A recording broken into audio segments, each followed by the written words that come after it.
On this video, I'm going to talk about getting in the gap. And what do I mean by that? I mean getting in the gap between stimulus and response, because we're so prone to just being reactive when something happens, especially if something upsets us. And so being able to find a gap and make that gap a little bit bigger and a little bit bigger each time is going to be really useful.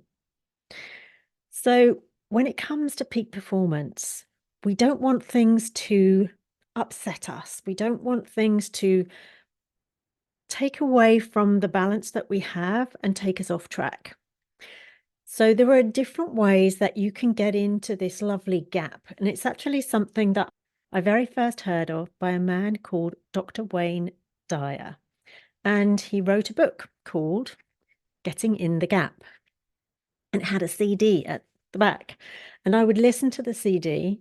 And as I was sitting, he was talking on the CD to help you to get into the gap between words.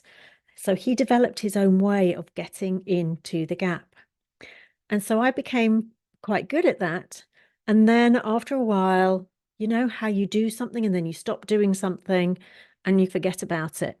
And then I was reintroduced to it when I was studying for becoming a peak performance coach. And so how to do that was through breath work. And when you do the breath work, there's another video on this, so you can go across and look at different types of breath work.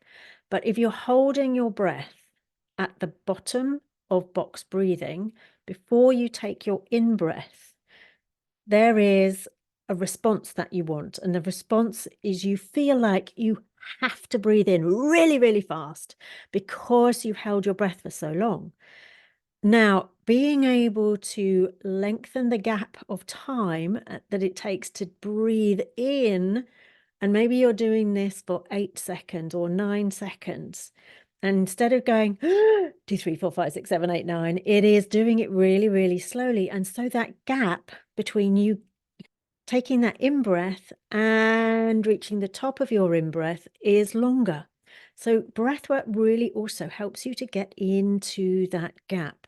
And remember, the reason that you're doing this is so that you don't respond so quickly to something that has upset you, that's some stimulus that's you automatically want to fight back, because that's the detrimental one, right? If we're immediately angry about something, and it can be at work, equally, it can be at home with your spouse or with your children, with your pets even.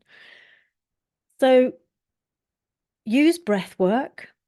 You could also walk out of the room. So don't say anything, just walk out of the room and then breathe. My mum used to say, count to 100, Lucy. If something had upset me, she could see it upset me.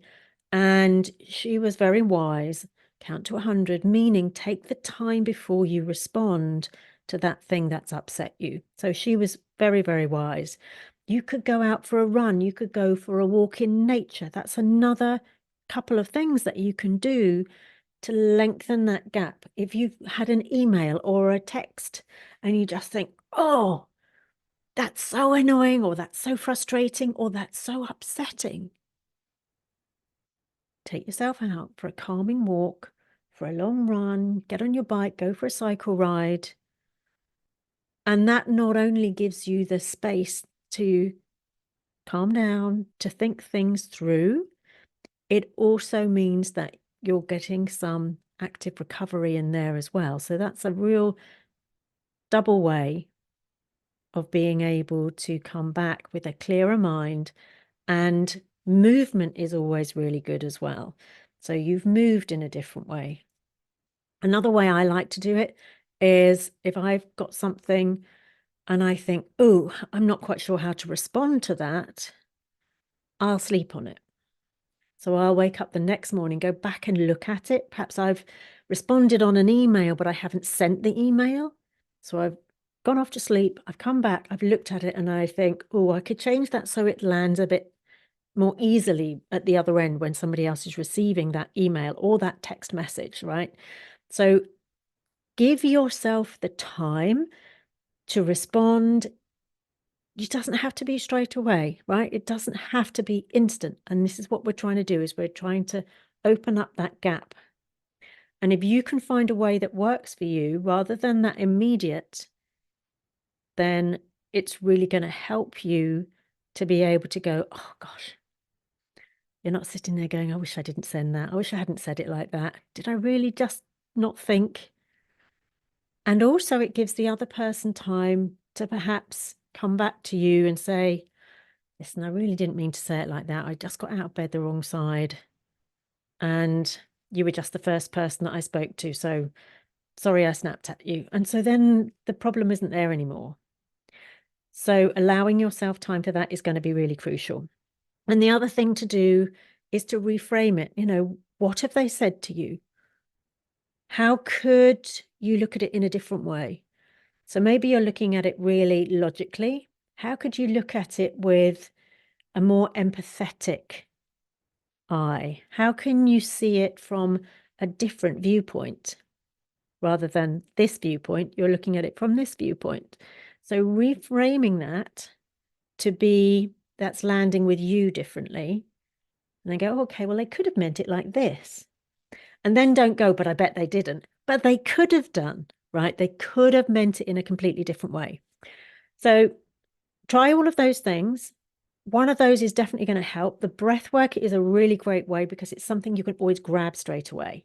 Can't always walk out of a room, go for a walk or a cycle ride or whatever, but you can breathe. So like my mother said, count to 100, but do your breath work. So literally breathing in, holding your breath, letting it out, holding your breath, breathing in, and it brings the parasympathetic nervous system down into a state of calm, or at least calmer, and then deliver what you need to say after that. There will be another video coming up on screen, so do hop on over there. I'll see you there. If you found this useful, thumbs up would be great, and I will see you soon. Bye for now.